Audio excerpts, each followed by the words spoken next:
arrumar um lugar legal para os livros, pelo autor, porque fico aqui desorganizada. Eu arrumei aqui perto de mim uma estantezinha para poder deixar os livros acessíveis, porque senão fica complicado para a gente acessar os livros, né? Tem que deixar eles pouquinho. Jura que tem um livro, às vezes, ou emprestou, deu, agora eu estou... A gente usa... Do meu... Estou cuidando. Tem os livros que... Hoje eu mandei para minha irmã no Sul, mas peguei. Pedi para levar lá, para não desfalcar os meus, né? Não dá, né? Porque a gente vai né? A gente precisa. Geralmente o pessoal não devolve, né? E aí deixa. Bem, meus amigos, está chegando a nossa hora. Eu vou pedir para os companheiros desligarem os microfones aí, para a gente não ter problema aí no som, porque o som é uma coisa assim meio delicada aqui. Então, todo mundo aí desligando, isso. Tá todo mundo aí. Então, eu vou novamente falar que os livros que eu vou usar, se alguém puder pegar, é No Mundo Maior, Mecanismos da Mediunidade, Livro dos Médiuns e Obras Póstumas. Esses 4 aí, quem tiver, pode colocar. Bem, nós vamos iniciar agora o nosso estudo, fazendo a nossa prece de abertura.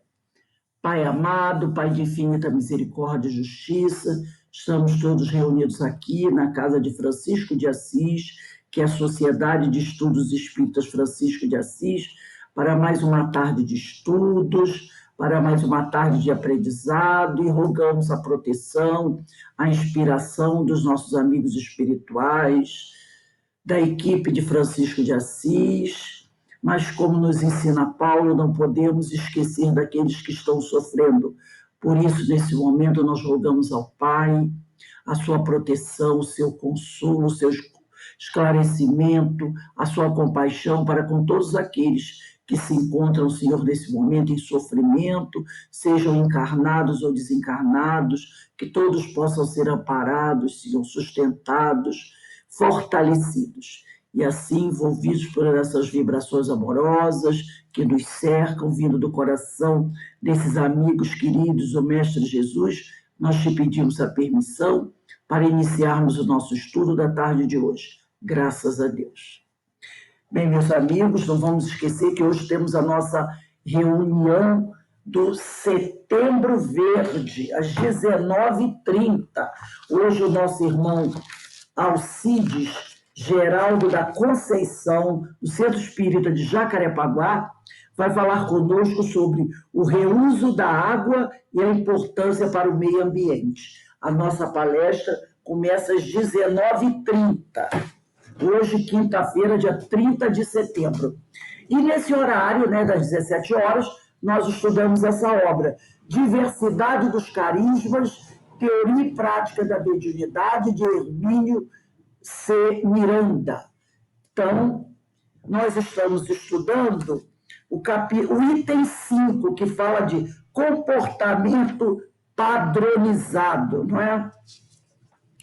Não, desculpe, é o item 3, ainda estamos falando da passividade, é o item 3, passividade.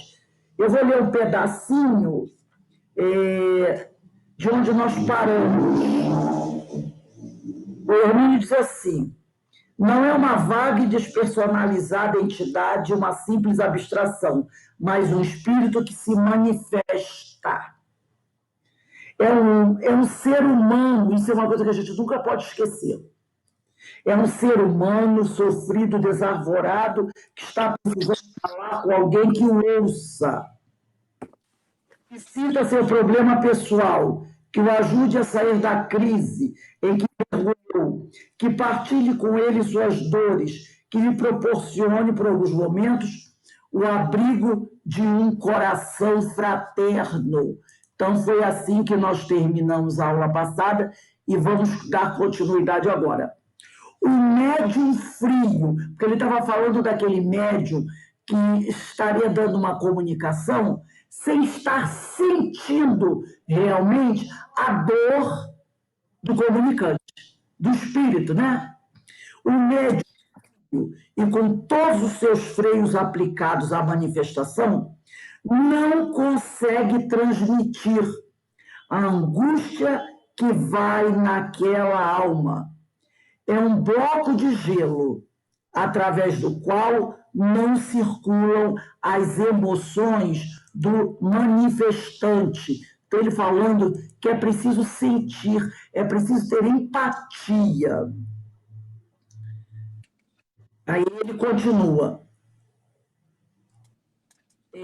A pungência de seu apelo, a ânsia que ele experimenta em busca de amor e compreensão.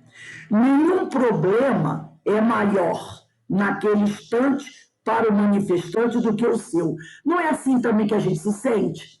Quando a gente está sofrendo, a gente vai buscar a ajuda de um amigo, na nossa cabeça, a nossa dor é a maior. Nós estamos na angústia. Aí, às vezes, o companheiro vai dizer assim, acalma, tipo assim, tem dores maiores. Você fica, não, a minha dor é a maior. A gente tem essa situação, né? A gente não quer ouvir ninguém dizer, não, aquela famosa frase, se você olhar para trás, ou olhar para o lado, verá gente sofrendo mais que você. Mas a gente, no meio daquela dor, daquele desespero, a gente não quer ouvir isso. Que tem gente sofrendo mais que eu, que se eu olhar para trás, eu vou encontrar alguém tendo uma dor mais atroz. Você está preocupado com a sua dor. Então, muitas vezes, a pessoa fica naquela. A minha dor é a maior do mundo.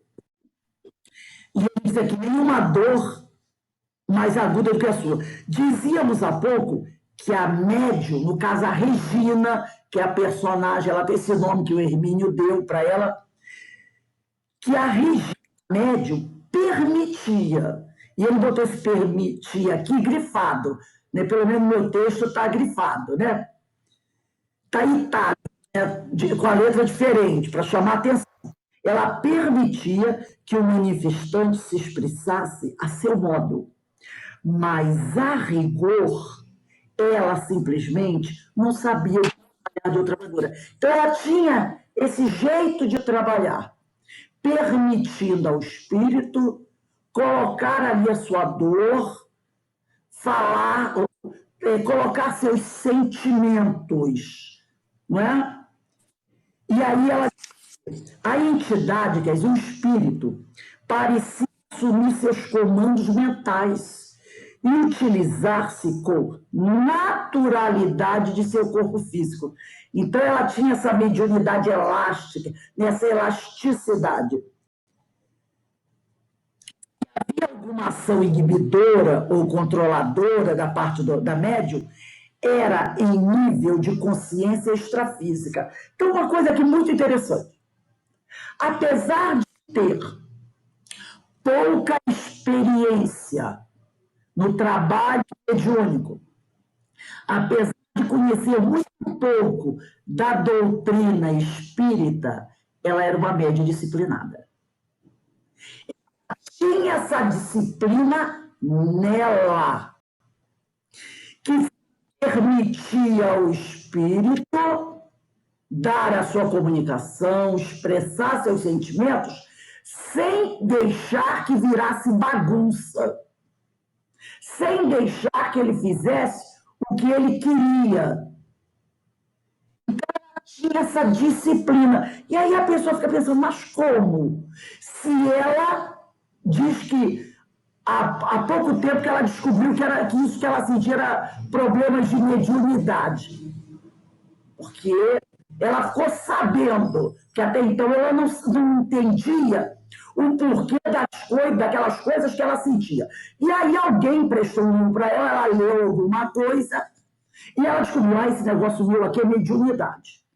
Então ela não conhecia nada. Ela estava agora começando a estudar, a ter contato. Mas ela tinha essa coisa especial, que ela sabia lidar muito bem, apesar de, como diz aqui Hermínio, ele dizia que se havia alguma ação inibidora ou controladora da parte da médium, era em nível de consciência extrafísica.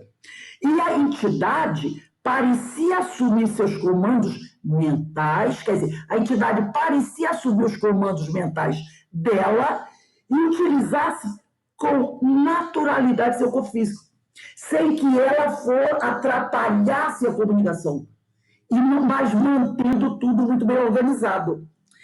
E essa era em nível de consciência extrafísica.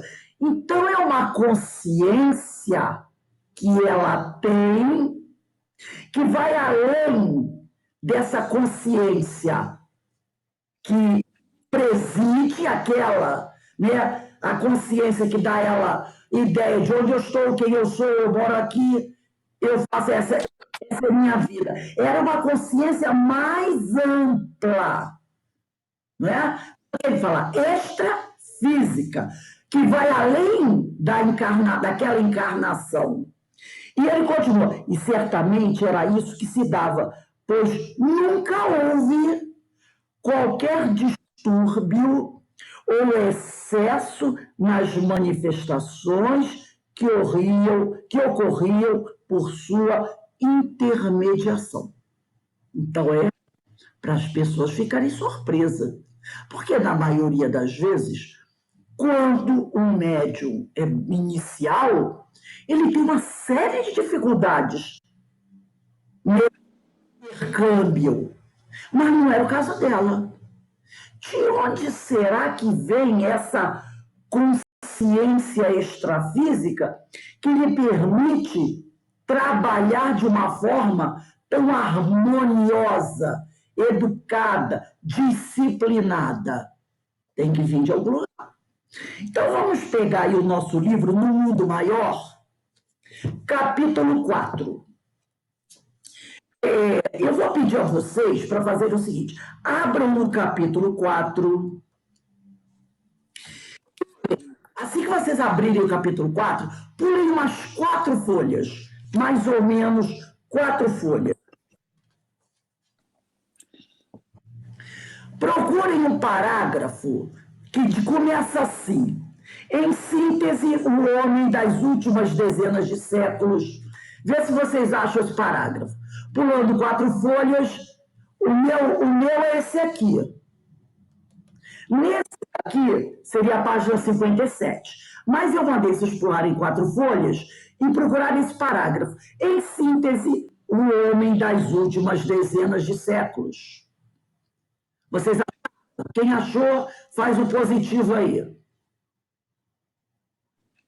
Esperar a Ideína para ver se... Ideína, capítulo 4. Ah, tá. Agora, pulem esse parágrafo, vamos para o próximo. Todo mundo achou o próximo?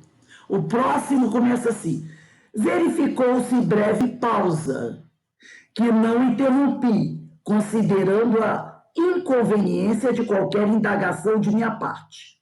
Calderaro, todavia, continuou solícito, tá?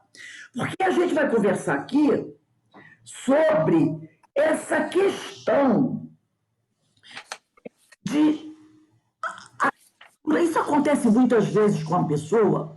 Você começa a desenvolver o trabalho. Alguém diz assim para você: fulano, faz esse trabalho aqui. Aí você diz assim: eu nunca fiz isso não. Nunca fiz isso não. Não, mas vem aqui, eu vou te dar uma explicaçãozinha muito rápida. E você começa. Aí ele dá uma explicação, aí você começa a fazer, daqui a pouco você olha e diz assim: nossa, você está fazendo com a capacidade. Você diz: eu te vejo nisso, eu nunca fiz isso na minha vida. Como é que eu tenho essa habilidade, essa capacidade? Eu não me lembro de ter esse conhecimento. O caso dela aqui, apesar de pouco conhecer da doutrina da mediunidade, ela domina esse trabalho. Então, aqui no livro de André Luiz, no capítulo 4 do livro No Mundo Maior, Calderaro diz assim: perguntas por que motivo não conserva o homem encarnado a plenitude das recordações do longuíssimo pretérito.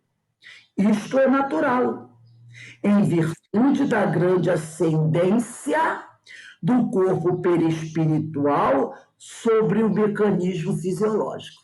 Então, ele diz que nós não lembramos das coisas que já aprendemos muitas vezes por causa da grande ascendência do perispírito sobre o nosso corpo físico. E continua, se a forma física evoluiu, quer dizer, evoluiu e se aperfeiçoou, o mesmo terá acontecido ao organismo perispirítico, através das idades. Nós mesmos, ele está falando aqui do plano espiritual, nós mesmos, os desencarnados, em nossa relativa condição de espiritualidade, ainda não possuímos o processo de reminiscência integral, quer dizer, de lembrança integral dos caminhos perlustrados, dos caminhos que já traçamos, né?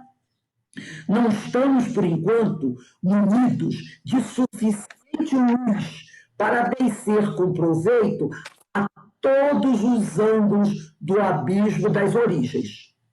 Tal faculdade só mais tarde adquiriremos quando nossa alma estiver escoimada, quer dizer, livre de todo qualquer resquício de sombra. Portanto, a nossa situação com o estado menos lúcido de nossos irmãos encarnados, importa não nos esqueçamos de que os nervos, o córtex motor e os lobos frontais, que ora examinamos, porque eles estavam analisando, né, o cérebro, que ora examinamos, constituem apenas regulares pontos de contato entre a organização perispiritual e o aparelho físico. Então, ele está dizendo que o córtex, né,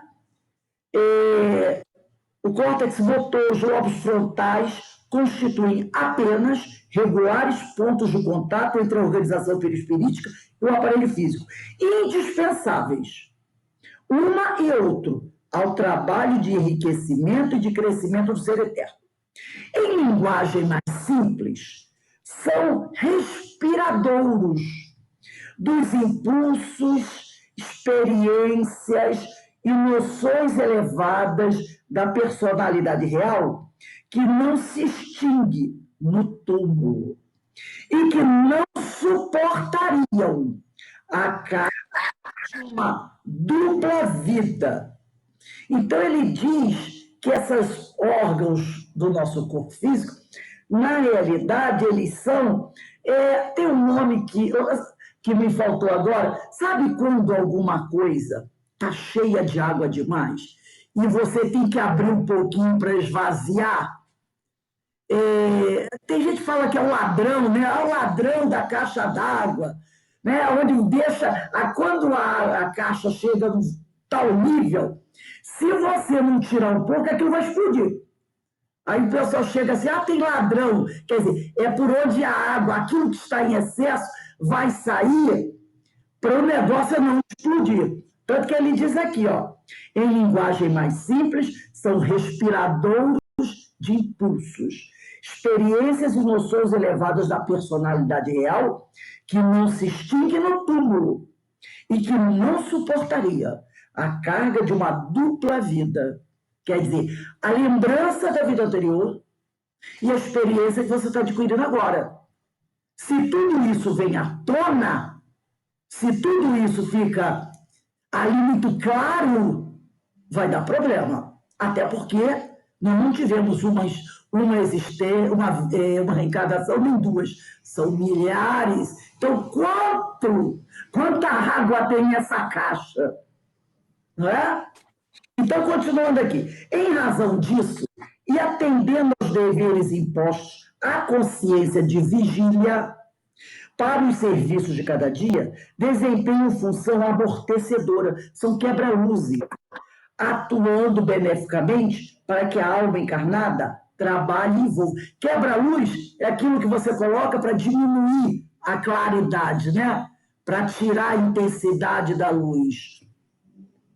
Aí ele diz aqui, além disso, nascimento e morte na esfera carnal, para a generalidade das criaturas, são choques biológicos, imprescindíveis à renovação. Em verdade, não há total esquecimento na crosta terrestre. Não há total esquecimento na crosta terrestre. Nem restauração imediata da memória nas províncias de existência que se seguem, naturais ao campo da atividade física.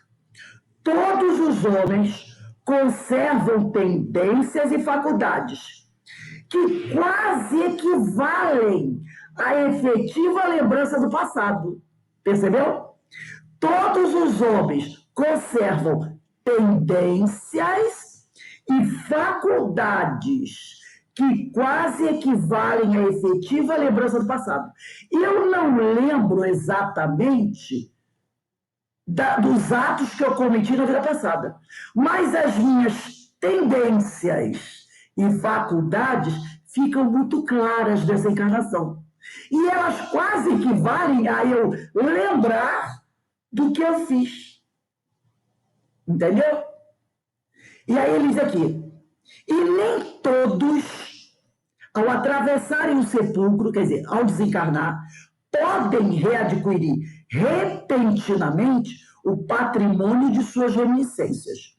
Quem demasiado se materialize, quem for muito apegado à matéria, demorando-se em baixo padrão vibratório, em baixa frequência vibratória, no campo da matéria densa, não pode reacender de pronto a luz da memória. Dependerá tempo a desfazer-se dos pesados envoltórios a que divertidamente se prendeu. Então, até a lembrança, depois que a pessoa desencarna, ela vai demorar um pouquinho a voltar, dependendo do apego às questões materiais que aquele espírito que desencarnou carrega. Ele primeiro precisa se desvestir daquilo para poder ir readquirindo a sua memória. E ele continua aqui. Aí eu vou pular aqui, pula aí umas 5 linhas. Aí ele diz assim, importa, todo mundo encontrou? Importa reconhecer, porém, que a nossa mente aqui, tá, age no organismo perispirítico com poderes muito mais extensos, mercê da singular natureza e elasticidade da matéria, que presentemente nos define a forma. Então, lá no plano espiritual, a mente age no perispírito de uma forma muito mais profunda, vamos dizer assim, tá? Devido, como ele diz, à singular natureza e elasticidade da matéria que presentemente nos define a forma. E que matéria é essa? É o perispírito. Porque eles não têm mais corpo físico. E ele continua, isso, contudo, em nossos círculos de ação, que é no plano espiritual, não nos evita as manifestações grosseiras, as quedas lastimáveis, as doenças complexas, porque a mente, o senhor do corpo, a mente é o senhor do corpo, tanto para o desencarnado como para o encarnado, tá? Mas ele está se referindo ao desencarnado. Mas a gente sabe que para nós também, a mente, o senhor do corpo, mesmo aqui, lá do plano espiritual, é acessível ao vício, ao relaxamento e às paixões arruinantes. Então, esse trecho maravilhoso do livro do Mundo Maior. Então, o que fica colocado aqui bem para o caso da Regina, né? Que todos os homens conservam, mesmo não lembrando do conhecimento que adquiriu na vida passada, tendências e faculdades que quase equivalem à efetiva lembrança do passado. Então, ela, apesar de ser uma pessoa que pouco conhece da doutrina espírita, ela traz tendências e faculdades de vida passada que lhe permitem agir dessa maneira no trabalho mediúnico, dando liberdade ao espírito de agir, mas com responsabilidade. Mesmo ela pouco conhecendo, mas são características que ela traz com ela. E ele continua aqui agora, o Hermínio de Miranda. No entanto, apesar dela ter essa forma de agir disciplinada, né, bem trabalhada, o dirigente da casa exigia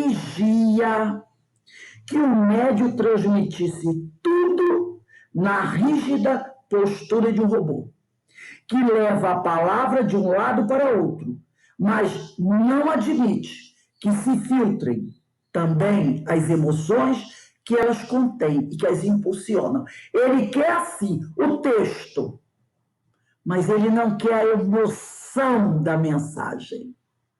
Ele quer o texto ali, ó, formatado, não é? Mas ele não quer a emoção. Quando isso ocorre, o que chega ao dirigente, quando esse trabalho, como é feito aqui, da forma como ele exige, quando isso ocorre, o que chega ao dirigente ou doutrinador não é aquilo que partiu do manifestante. Não é.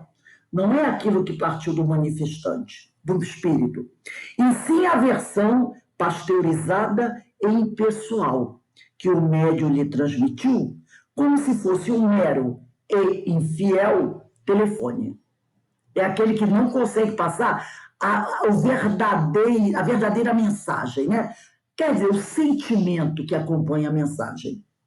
O espírito nem consegue sentir no ser, quer dizer, no médium, que utiliza como instrumento um pouco de empatia, de solidariedade, de fraternidade, de emoção participante, de calor humano. O espírito sente, né? Parece que ele está falando de um instrumento, que não sente nada, né? Uma parede. É nisso que resulta a excessiva e tão decantada passividade. E para esse tipo de passividade, nossa jovem não estava preparada. Daí os problemas com os métodos da casa e, obviamente, com os dirigentes do trabalho.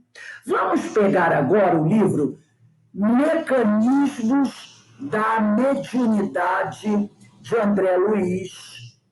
Vamos abrir no capítulo 18. Capítulo 18. O capítulo 18 tem por título Efeitos Intelectuais. Vamos procurar o quarto item, passividade mediúnica. Mecanismo da Mediunidade, André Luiz, capítulo 18. O quarto item, passividade mediúnica. O primeiro item foi nas ocorrências cotidianas, o segundo, mediunidade ignorada, o terceiro, mediunidade disciplinada. A gente vai para a passividade mediúnica, é o quarto item. Diz assim: se o médium consegue transpor valoroso a faixa de excitações pueris, entendendo que importa, acima de tudo, o bem a fazer. Rose, só um instantinho, por favor. É o item 18? Capítulo 18 do livro Mecanismo da Mediunidade. Eu estou aqui com ele. Agora, no mecanismos. Eu também não encontrei, eu encontrei em outro. Olha só, mecanismos da mediunidade. Ok. Capítulo 18, procura aí, capítulo 18, Achei. efeitos intelectuais. Aí tem um item, embaixo do título tem um item grifado, escrito nas ocorrências cotidianas, não tem?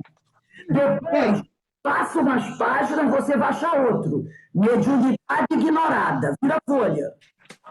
Achou a mediunidade ignorada? Ah, achei. Procura o outro. Mediunidade disciplinada. Depois de mediunidade disciplinada, você vai achar passividade mediúnica. Achou, Eloá? Não, por incrível que pareça. Vamos lá, Deixa eu ver. vai no capítulo 18. Qual é o título do capítulo 18? No meu, É. não é esse, quer ver? No Qual é meu, o livro que você está na mão? tá aqui. 18, tá aqui. Ondas e percepções. Não, capítulo 18. É mecanismos e mediunidade? É.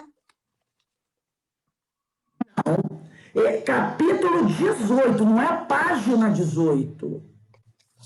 Olha o teu índice, vai no teu índice. Efeitos intelectuais. Vê o teu índice. Efeitos intelectuais, ok. Estou É indo, capítulo gente. 18. Ok. Aí o quarto item é passividade mediúnica, no capítulo 18. Ok. Achou? Passividade mediúnica? Então vamos lá. Achei. Passividade mediúnica. Então ele diz assim: se o médium consegue transpor valoroso a faixa de excitações pueris, entender que importa, acima de tudo, o bem a fazer, procura ofertar a reta conduta no reflexo condicionado específico da prece à espiritualidade superior e passa, então, a ser objeto da confiança dos benfeitores desencarnados que lhe aproveitam as capacidades do amparo aos semelhantes, dentro do qual assimila o amparo a si mesmo. Amparando aos semelhantes, eu estou o quê? Assimilando o amparo dos amigos espirituais para a minha pessoa. Quanto mais se lhe acentuam o aperfeiçoamento e a abnegação, a cultura, fator muito importante, e o desinteresse, mais se lhe sutilizam os pensamentos. E com isso, mais se lhe aguçam as percepções mediúnicas, que se elevam à maior demonstração de serviço de acordo com as suas disposições individuais.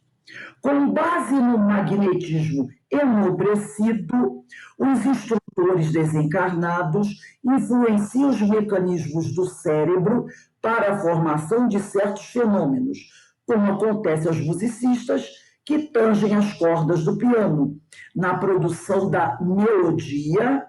E assim como as ondas sonoras se associam na música, as ondas mentais se conjugam na expressão. Se o instrumento oferece maleabilidade, olha o caso da Regina, mais avançada, mais intensamente específico, aparece o toque do artista. Percebeu? Se o instrumento, quer dizer, se o médium oferece maleabilidade mais avançada, mais intensamente específico, aparece o toque do artista. Nessa base, identificamos a psicografia, desde a estritamente mecânica até a intuitiva, a incorporação em graus diversos de consciência, as inspirações e premonições. Depois a gente vai falar um pouquinho sobre incorporação. Aí vem o item abaixo, conjugação de ondas. Vemos que a conjugação de ondas mentais surge presente em todos os fatos mediúnicos. Atenta ao reflexo condicionado da prece nas reuniões doutrinárias ou nas experiências psíquicas, a mente do médium passa a emitir as oscilações que lhe são próprias, as quais se entrosam aquelas da entidade comunicante, com vistas a certos fins. É natural dessa forma que as dificuldades da filtragem mediúnica se façam, às vezes, extremamente preponderantes, porquanto, se não há riqueza de material interpretativo no fulcro receptor, as mais vivas fulgurações angélicas passarão despercebidas para quem as procura com sede da luz do além. Quer dizer, se o médium Se o médium não estiver bem preparado, e lembra que nós falamos anteriormente da cultura, do desinteresse. Então, olha aqui, se não há riqueza de material interpretativo no fulcro receptor, quem é o fulcro receptor? O médium. As mais vivas fulgurações angélicas, quer dizer, as mensagens que vêm do alto, passarão despercebidas para quem as procura com sede da luz do além. Cabe-nos reconhecer que, excetuados casos especiais, em que o medianeiro e a entidade espiritual se completam de modo perfeito, então já está dizendo que isso é um caso especial. Não são todos os médios que conseguem isso. Aí, na maioria das circunstâncias, apesar da integração mental profunda entre um e outro, quase toda a exteriorização fisiológica no intercâmbio pertence ao médium, cujos traços característicos, via de regra, assinalarão as manifestações até que a força psíquica da humanidade se mostre mais intrinsecamente aperfeiçoada, para a mais aprimorada evidência do plano superior. Então, vou repetir aqui, ó. Isso aqui. Cabe-nos reconhecer que, excetuados casos especiais, em que o mediano e a entidade espiritual se completam de modo perfeito, eu vou citar um caso aqui. Chico e Emmanuel. Divaldo Joana de Ângeles. E ele diz aqui, e a entidade espiritual se completa de modo perfeito, na maioria das circunstâncias, apesar da integração mental profunda entre um e outro, quase toda a exteriorização fisiológica do intercâmbio pertence ao médium, cujos traços característicos, via de regra, assinalarão as manifestações até que a força psíquica da humanidade se mostre mais intrinsecamente aperfeiçoada, para a mais aprimorada evidência do plano superior. Então, é um processo que se desenvolve com o tempo. E no caso da Regina aqui, ela está já num nível bastante diferente daquele grupo que ela se encontra. Aí, no livro dos médiuns, na questão 226, item 9. 226, item 9.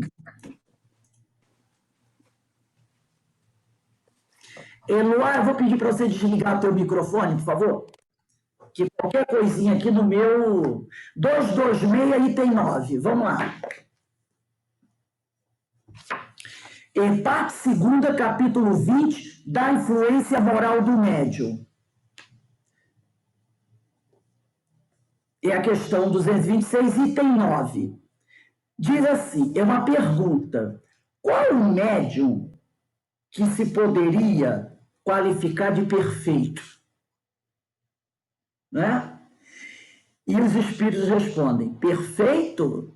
Ah, bem sabes que a perfeição não existe na Terra, sem o que não estarias nela. Se a Terra fosse perfeita, aqui não estaríamos. Dize, portanto, bom médium. Bom médium é aquele que é esforçado, moralizado, ou que está fazendo aquele esforço por se melhorar cada vez mais. E já é muito. Por isso que eles são raros. Médium perfeito seria aquele contra o qual os maus espíritos jamais ousassem uma tentativa de enganá-lo. O melhor é aquele que, simpatizando somente com os bons espíritos, tem sido menos enganado.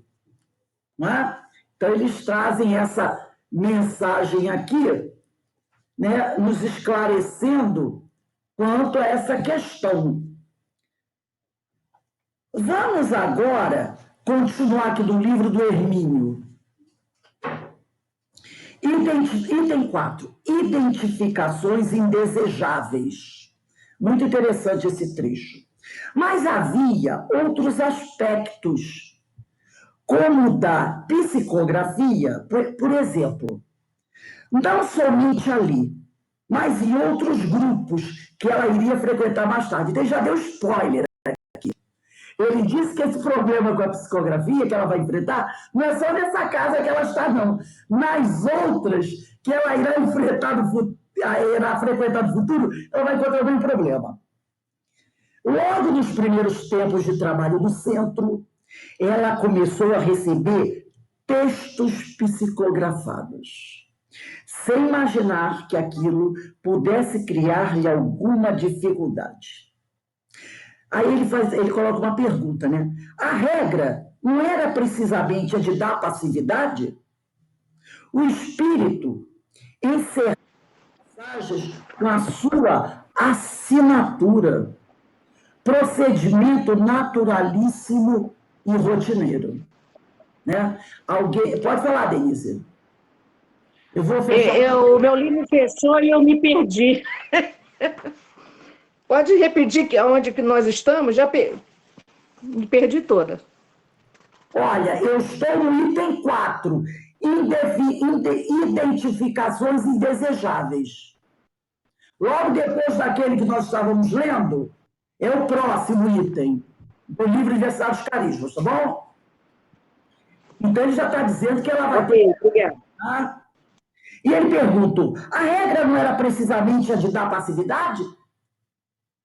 O espírito encerrava, quer dizer, terminava as mensagens com assinatura. Os espíritos assinavam. Procedimento naturalíssimo e rotineiro. Aquele espírito que deseja assinar, ele assina. O problema é que surgiam nomes ali, né? Surgiam nomes considerados como verdadeiros tabus. Esse era o problema. As assinaturas, tidos como privativos, olha que interessante, exclusivos de determinados médios, como se fossem propriedade de tais médios. Então é aquela coisa, esse espírito, você vai estar dando a psicografia dele, não. Só fulano de tal é que recebe mensagem desse espírito. Se você está recebendo, isso é mistificação. Ainda existe esse tipo de tabu no movimento espírita. Não é? E aí ele continua. Só através de determinados medianeiros, mensagens de certos espíritos eram confiáveis e aceitáveis. Tal procedimento choca-se, aliás, com a prática adotada e preconizada pelo codificador, que exatamente nos pontos mais delicados e controversos gostava de testar a informação dos espíritos com diferentes médiuns. Olha, Kardec, ele trabalhava com diferentes médiuns. E ele gostava de testar os médiuns assim. O espírito vinha aquela mensagem. Aí ele ia trabalhar, ele sabia que aquele espírito era a mensagem. Ele trazia outro médium. Então, olha só que interessante. Né? Só através de tal procedimento, que algumas pessoas no movimento espírita aprovam, que é um espírito só para aquele médium, vai de contra a prática adotada e preconizada pelo codificador, que exatamente nos pontos mais delicados e controversos gostava de testar a informação dos espíritos com diferentes médios. Vemos em O Evangelho segundo o Espiritismo, em Obras Póstumas, mensagens do próprio mentor do Espiritismo, o Espírito de Verdade, produzida por diferentes médios, em locais também diversos. E aí, nós vamos perceber o seguinte, tá? Que você vai encontrar, aqui eu fiz uma pesquisa, a gente vai encontrar na codificação e o título, né, o Espírito de Verdade, aparece em todos eles, o Espírito de Verdade, essa assinatura. Mas você vai encontrar também, no Livro dos Médiuns, o Livro dos Médiuns você vai encontrar Espírito Verdade, porque você encontra o Espírito da Verdade em todas as obras do Pentateuco, mas no Livro dos Médiuns você vai encontrar a assinatura Espírito verdade. Em Obras Póstumas, você vai encontrar a verdade como assinatura. E aí, no Obras Póstumas, quem quiser olhar, a Obras Póstumas ela é um pouquinho mais complicada, mas dá para a gente olhar. O melhor da Obras Póstumas é a gente ir no índice. Lá no índice, você procura a segunda parte. Segunda parte. Vai logo na segunda parte, está lá. Meu guia espiritual, que é o quarta mensagem. Meu guia espiritual, 25 de março de 1856. Aí você vê a página, vai logo para a página. Tá? Então, Obras Póstumas, segunda parte. Aí está lá, extratos, a minha primeira iniciação, meu espírito protetor, meu guia espiritual, 25 de março de 1856. Você vai ver aqui, nessa página do meu guia espiritual, olha o que está em cima, tá? A data, 25 de março de 1856, em casa do senhor Baudin, médium, senhorita Baudin. Todas essas mensagens foram relacionadas a Kardec, tá? Tudo conversa com ele. Vamos agora procurar, deixa eu ver, tem pergunta, 1, 2, 3, a quarta pergunta. Aí na quarta pergunta, Kardec fala assim, tudo isso aqui é Kardec, ele fala assim, meu espírito familiar. E aqui foi médium, senhorita Baudin. Meu espírito familiar. Quem quer que tu sejas, agradeço-te me teres vindo visitar. Consentirás em dizer-me quem és? E ele responde, para ti chamar-me-ei a verdade.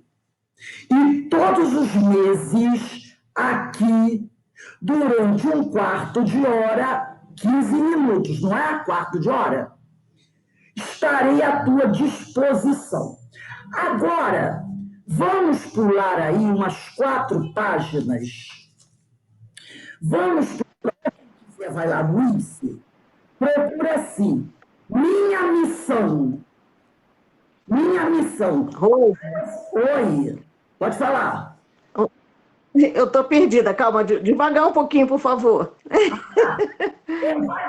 Para quem está com livro, e tiver indo, vai para frente um pouquinho no Obras Póstumas, procura a mensagem de 12 de junho de 1856. Passa aí umas 3 páginas, mais ou menos. É porque no Kindle é diferente. Eu me perco. Procura aí, 12 de junho de 1856. É por título. Minha missão. Então procura assim, minha missão. Porque todos eles têm que ter a data da mensagem. Minha missão, 12 de junho de 1856. Achei. A primeira, o médio foi senhorita Baudin. Aqui o médio é senhorita Aline. Senhorita Aline. E aí Kardec pergunta, olha o que está entre parênteses, a verdade. Ele está perguntando para o guia dele, a verdade. Ele diz assim, bom espírito, eu desejara saber o que pensas da missão que alguns espíritos me assinaram. Dize-me, peço-te se é uma prova para o meu amor próprio. Tenho, como sabes, o maior desejo de contribuir para a propagação da verdade, mas do papel de simples trabalhador ao de missionário em chefe, a distância é grande. De simples trabalhador para chefe, a distância é grande. E não percebo que possa justificar em mim graça tal, de preferência a tantos outros, que possuem talento e qualidades de que não disponho. Resposta de a verdade. Confirmo o que foi dito, mas recomendo-te muita discrição. Se quiseres sair-te bem, tomarás mais tarde conhecimento de coisas que te explicarão o que ora te surpreende. Não esqueças que podes triunfar como podes falir. Neste último caso, em caso dele falir, outro te substituiria, porquanto os desígnios de Deus não assentam na cabeça de um homem. Nunca, pois, fales da tua missão. Seria a maneira de a fazeres malograr-se, quer dizer, fracassar. Ela somente pode justificar-se pela obra realizada.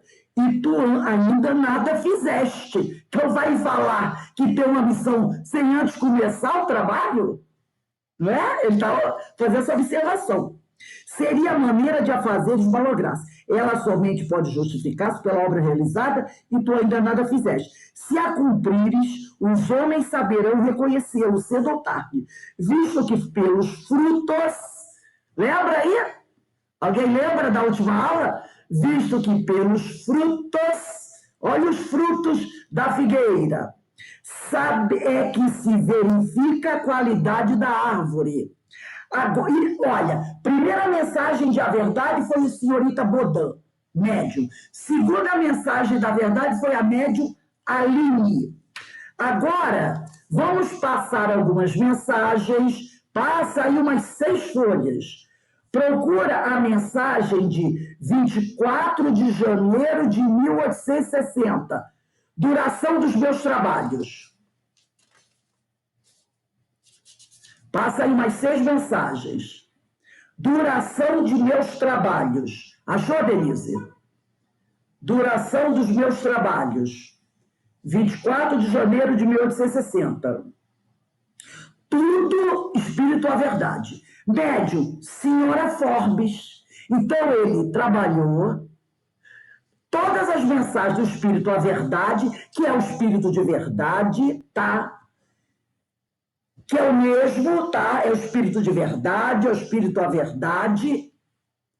É o mesmo, mas com 3 médios diferentes. Senhorita Baudin, senhorita Aline e aqui a senhora Forbes. Olha a primeira pergunta.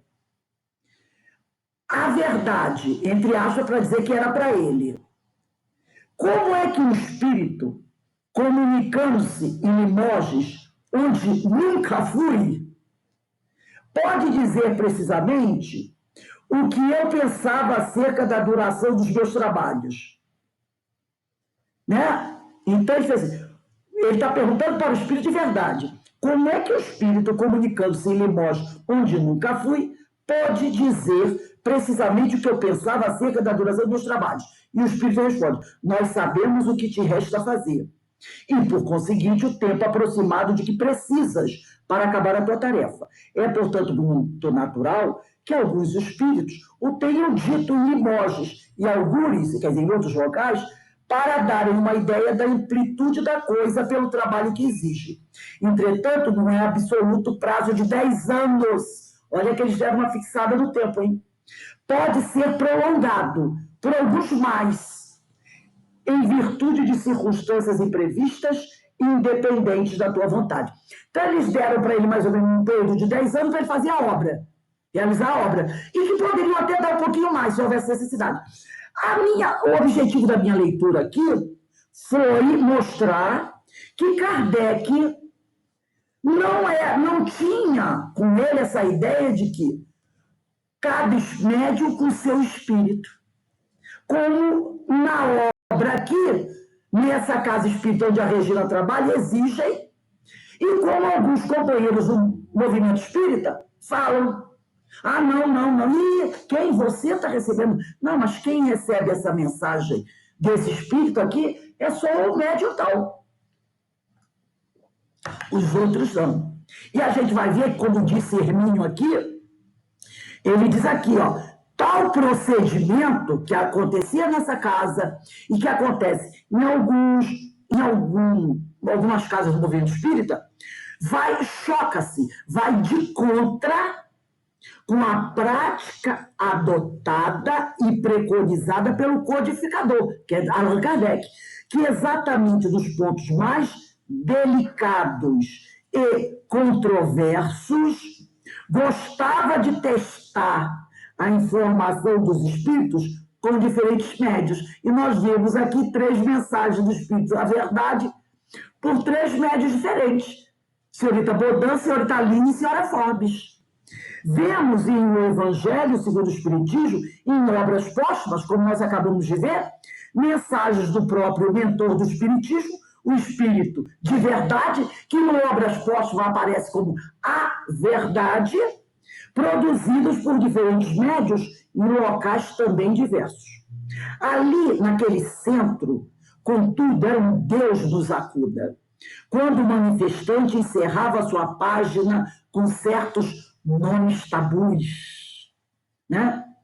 Com os quais nem a jovem médio estava familiarizada, como Bezerra de Menezes, Alta de Souza e outros. Novata no movimento espírita, ela não tinha a menor ideia do que representavam os homens. Bastava-lhe saber que as mensagens estavam corretamente formuladas, do ponto de vista doutrinário, e eram acatadas com agrado pelos seus ouvintes e leitores, depois de recebidas nas reuniões públicas. Passavam até pela crítica atenta dos dirigentes do grupo, que nada tinham a objetar nelas, quanto ao conteúdo e à forma. Então, eles mandavam para um monte de gente analisar. Todo mundo dizia, olha, o conteúdo e a forma está em acordo com a doutrina, mas não aceitamos porque... Tchan, tchan, tchan, tchan. Assinatura. Você não tem condições de receber mensagem desse espírito. Ou esse espírito só dá comunicação pelo médium da casa, pelo, né, o médium principal da casa. Aí o problema, né? O único problema era mesmo o de que ela está entre aspas, gente, não podia, como um médium iniciante, receber. Está aí itálico, grifado. Mensagem assinada por entidades que lhe eram desconhecidas, mas consideradas importantes demais para a insignificância da jovem médium. Puro preconceito, ignorância, desconhecimento doutrinário. Né? E isso em nada contribuía para torná-la mais confiante. Pelo contrário, ia ficando cada vez mais confusa e insegura, cultivando inibições de difícil erradicação, que por pouco não paralisam sua florescente mediunidade. Ante esses inesperados problemas, ela ficava sem saber como proceder nas situações mediúnicas de que participava. Como fazer, por exemplo, para que o espírito não assinasse a comunicação? Então, o negócio é esse, ó, não assina. Ou se o espírito quiser assinar, ela quebra o lápis. A última frase, ponto, quebra o lápis. Porque aí o espírito não assina. Né? Ela tinha cateta. Última frase, ponto, antes que o espírito pegasse a mão dela, pimba, quebrava o lápis. Se o problema era assinatura, quebra o lápis. Eu trouxe aqui, para a gente encerrar a aula de hoje, um livro, e eu gosto muito desse autor. Eu já até trouxe texto de uma outra obra dele. Esse livro aqui, ó, As Faculdades Espirituais do Ser, de Djalma Argolo, Argolo com 2 L's. As Faculdades Espirituais do Ser. Eu gosto muito dele. E nesse capítulo, As Faculdades Espirituais do Ser, no capítulo 2, o capítulo 2, ele tem por título, muito interessante esse assunto aqui. Diz assim, mediunidade, 2 pontos, faculdade que se desenvolve ou se educa. Então, olha só, mediunidade é faculdade que se desenvolve ou se educa. E aí ele bota um ponto de interrogação, que é uma pergunta. Né? É uma pergunta. Mediunidade, faculdade que se desenvolve ou se educa. E o Djalma Argolo vai dizendo assim, eu vou começar no meio do texto. Allan Kardec, né? Ele vai começar citando Allan Kardec. Ele diz, quer dizer, Allan Kardec diz que a faculdade mediúnica se desenvolve pelo exercício. Né? Allan Kardec diz que a faculdade mediúnica se desenvolve pelo exercício. Ora, como educador, Ele sabia muito bem a diferença entre desenvolver e educar.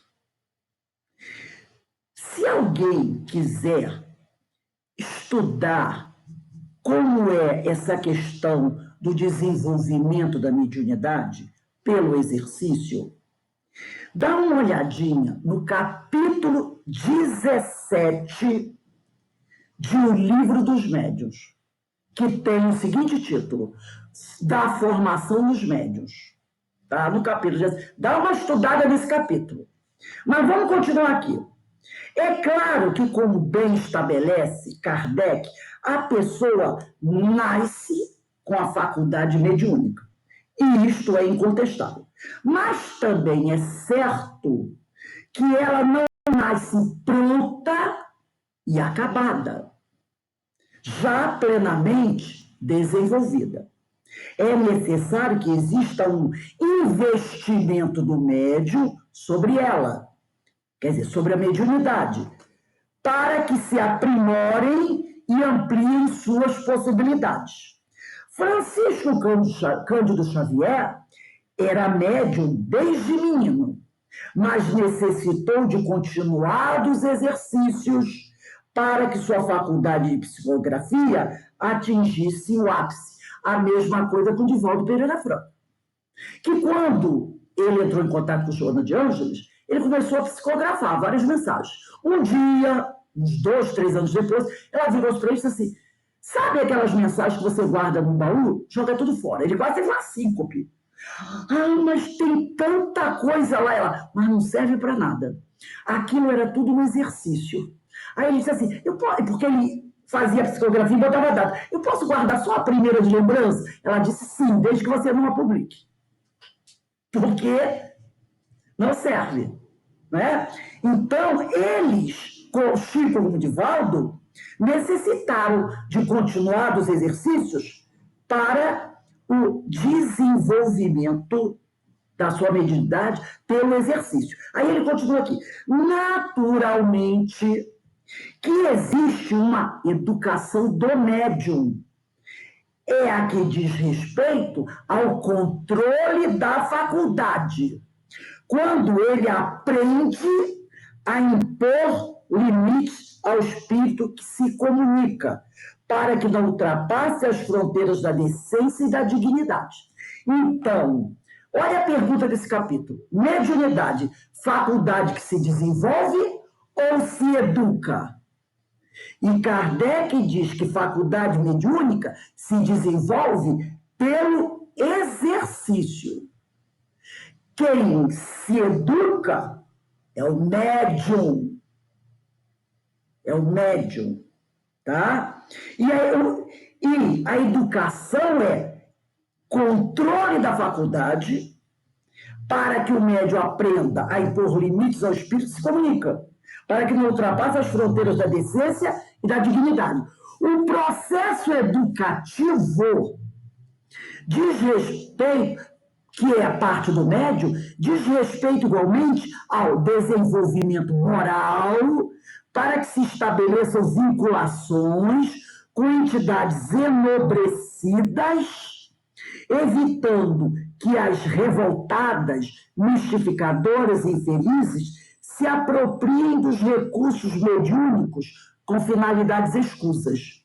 Solicita, igualmente, esse processo educativo solicita do médium uma ampliação da cultura, espíritas amai-vos, mas espíritas instruí-vos. Então, esse processo educativo solicita do médium uma ampliação da cultura para oferecer elementos mais variados e substanciais ao espírito comunicante, para estruturar sua mensagem com maior riqueza de conteúdo. Quanto à faculdade mediúnica, requer exercícios. A faculdade mediúnica requer exercícios para desenvolver suas potencialidades, ampliar os canais de ligação com os planos invisíveis. Então, nós podemos dizer que a faculdade mediúnica se desenvolve pelo exercício e o médium se educa moralmente nos aspectos culturais, morais, por aí. Vamos dar uma olhadinha no Livro dos Médiuns, questão 204. 204, Livro dos Médiuns. Parte 2ª, capítulo 17, da formação dos médiuns. Esse capítulo 17 é importantíssimo, porque aqui nesse capítulo 17, Kardec vai mostrar que a faculdade mediúnica se desenvolve pelo exercício. E ele diz assim, na questão 204, coisa ainda mais importante a ser observada do que o modo da evocação são a calma e o recolhimento, juntas ao desejo ardente e a firme vontade de conseguir o intuito. Por vontade, não entendemos aqui uma vontade efêmera, aquela vontade que dá de vez em quando, né, fraquinha, que age com intermitência. Hoje eu tenho vontade, amanhã não, depois não, na outra quem sabe. Que outras preocupações interrompem a cada momento. Mas uma vontade séria, perseverante, contínua, sem paciência, sem febricitação. A solidão, o silêncio e o afastamento de tudo o que possa ser causa de distração favorecem o recolhimento. Então, uma só coisa resta fazer. Aí ele vai dar a receita.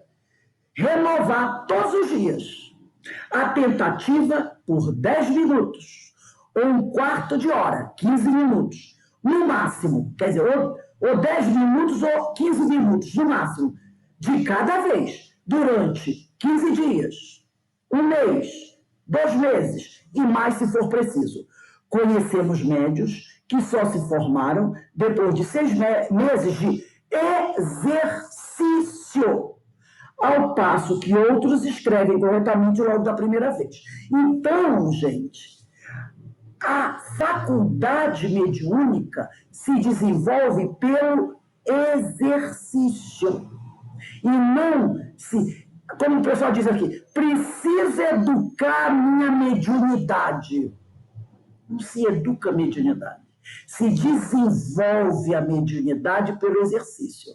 Quem se educa é o médium. O médium, tá? Então, o processo educativo diz respeito igualmente ao desenvolvimento moral, para que se estabeleçam vinculações com entidades enobrecidas, evitando que as revoltadas, mistificadoras e infelizes se apropriem dos recursos mediúnicos com finalidades escusas. O médium que não passa pelo processo educativo, ele vira joguete dessas entidades. Entendeu? Então, o processo educativo solicita igualmente uma ampliação da cultura para oferecer elementos mais variados e substanciais ao espírito comunicante, para estruturar sua mensagem com maior riqueza de conteúdo. Olha como a aquisição de cultura é importante no processo educativo do médium. Entendeu? Então, a gente percebe o quê? Que a Regina, ela era uma médium que já era educada, mas ela precisava o quê? Desenvolver a mediunidade pelo exercício. Ela já tinha toda a educação, mas, e até o desenvolvimento, aqui, poderíamos dizer, dela, estava bem adiantado. Talvez alguma coisinha ela precisasse exercitar um pouquinho mais, porque ela até então não tinha psicografado. Mas a questão da educação, ela já possuía. Educação moral, ela já tinha. Tanto que ela tinha ascendência sobre o espírito. Ascendência moral sobre o espírito. Lembra que Kardec falou, o que é que os espíritos respeitam? É o grito do doutrinador? É o soco na mesa do doutrinador? Não. É a ascendência moral. É a única coisa que eles obedecem. Então, ela já tinha esse processo educativo bem elaborado. precisava, sim, aprender algumas coisas, ter um exercício maior, né, para eu resolver. Mas não era questão de impedi-la de trabalhar porque ela assinava. Isso não podia, como eles dizem aqui, né? Não podia, como eles dizem aqui. O único problema era o mesmo, o de que ela não podia, como médio iniciante, receber mensagens assinadas por entidades que lhe eram desconhecidas, mas consideradas importantes demais para a insignificância da jovem. Ela era jovem, conhecia pouca doutrina, mas ela já estava preparada. Ela já tinha esse preparo, essa educação moral, que ela trazia com ela. Lembra que nós falamos sobre isso? Ela já tinha essas potencialidades, essas características, essas faculdades envolvidas. Nós estudamos isso do André Luiz. Então, eu acho muito interessante isso, né? E bastante instrutivo. Hermínio está pontuando vários aspectos do trabalho mediúnico. Então, eu recomendo a vocês a leitura do capítulo 17 de O Livro dos Médiuns. Porque ali você vai ver, em todo o capítulo 17 do Livro dos Médiuns, o Kardec mostrando como nós podemos, através do exercício, desenvolver essa mediunidade. Ele vai pontuando. Muito importante o estudo do capítulo 17 do Livro dos Médiuns. Fica aí para a gente como trabalho de casa, que é o capítulo da formação dos médiuns. Alguém gostaria de falar alguma coisa? Fazer algum comentário? Tá tudo... Denise, quer alguma coisa? Comentar alguma coisa? Rose, Não, eu fico... É porque eu nunca estudei sobre mediunidade assim a fundo. Então, eu fico assim, até surpresa com certas coisas que a gente não sabia que poderia acontecer, né? Você discriminar porque o médium e não ver o conteúdo. Se o conteúdo das cartas estava ali, tudo certo, né? Se a mensagem era esclarecedora, por que não aceitar só porque a assinatura era de um médium novato? E outra coisa, eu gostei muito desse Hermínio, desse diversidade, estou gostando bastante, porque como eu nunca tive contato à mediunidade em parte nenhuma, é muito esclarecedor você ver tudo, o processo como ocorre. E realmente, eu tinha estudado o Livro dos Médiuns, acho que já 2 vezes, né? Assim, com mais atenção. Mas certas coisas a gente vê no exemplo de como acontece aquela teoria que você estuda. Muito bom, estou amando. Rose, Pode falar, Ana. aí está falando da psicografia, mas mesmo assim, deve-se praticá-la sozinho, médio em casa? Não, claro que não. Então, como é que é esse treino? Na casa espírita. Ah, sim. Né? Até a psicofonia, né? O médium não pode praticar em casa. Kardec era diferente. A gente tem que ver porque isso. não haviam as casas espíritas como existem hoje. Então, eram aqueles grupos familiares, como ele fala, né? Mediúnicas, familiares. Não havia uma casa espírita. Às vezes, numa mesma rua, tem 2 casas espíritas.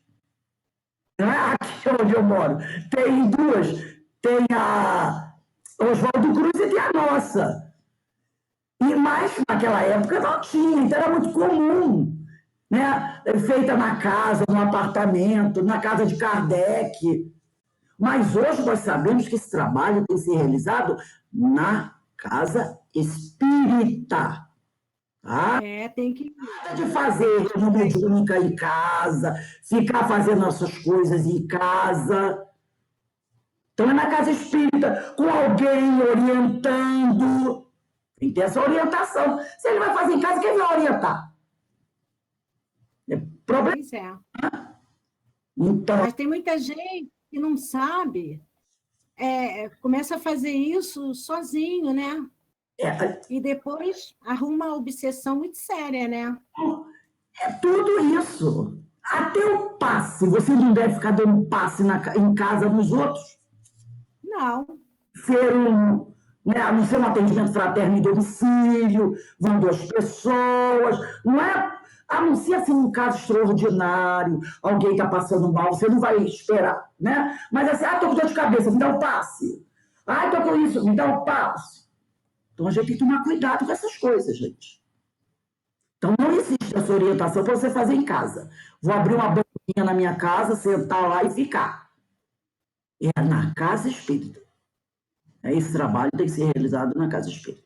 Bom, no caso da Regina aqui, é na casa espírita que eles trabalham, né? Estão ali na casa espírita. Mas esse trabalho tem que ser realizado na casa espírita. É que hoje em dia, para falar a verdade, hoje em dia, se vê muito pouco esse tipo de trabalho em casa espírita, né?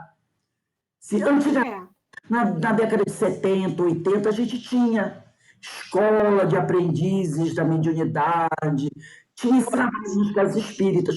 Hoje em dia, eu já quase não vejo esse trabalho específico, assim, de preparação. Oi, pode falar. Eu já participei de um como é que fala? Um treinamento, né? De psicografia numa casa que eu frequentei antes do CEOI. E então tinha o dirigente desse trabalho, né? Ele também psicografava. Aí o interessante, curioso no caso, eu achava, né? Que as psicografias dele, tudo era espírito assim de top, entendeu? E ele era muito vaidoso e eu ficava duvidando, entendeu? O tempo todo. Eu duvidava até da minha escrita, da minha escrita não, né? Da tal da psicografia, porque eu achava até que não tinha nada a ver, eu achava que era eu mesmo que estava escrevendo, porque as palavras, as frases, vinha tudo na minha cabeça. Aí eu ia escrevendo, mas eu achava que a ideia era minha. Teve uma vez que eu cheguei a duvidar. E aí eu senti que o espírito, ele era ateu, ele não acreditava em Deus. Foi aí que eu peguei que não era a ideia não era minha, era dele. Mas eu achava muito estranho e as psicografias dele, ele era assim muito vaidoso, ele passava isso. Meus amigos, é essa coisa que acontece, né? Então, nós vamos dar uma paradinha agora de 10 minutinhos, vamos para 18h30, hoje vamos passar um pouquinho da hora, mas é que eu precisava terminar aquele texto. E aí a Denise vai pegar o estudo dos ensinos de Jesus, e quando for assim, mais ou menos 19h15, tá, Denise? Ela encerra, porque 19h20 vai abrir a sala para a nossa palestra do Setembro Verde. Tá bom? Semana que vem, quinta-feira próxima, já voltamos ao horário 19h40, que continua agora as palestras do Evangelho, que encerramos hoje o nosso Setembro Verde. Então, dá uma paradinha de 10 minutinhos.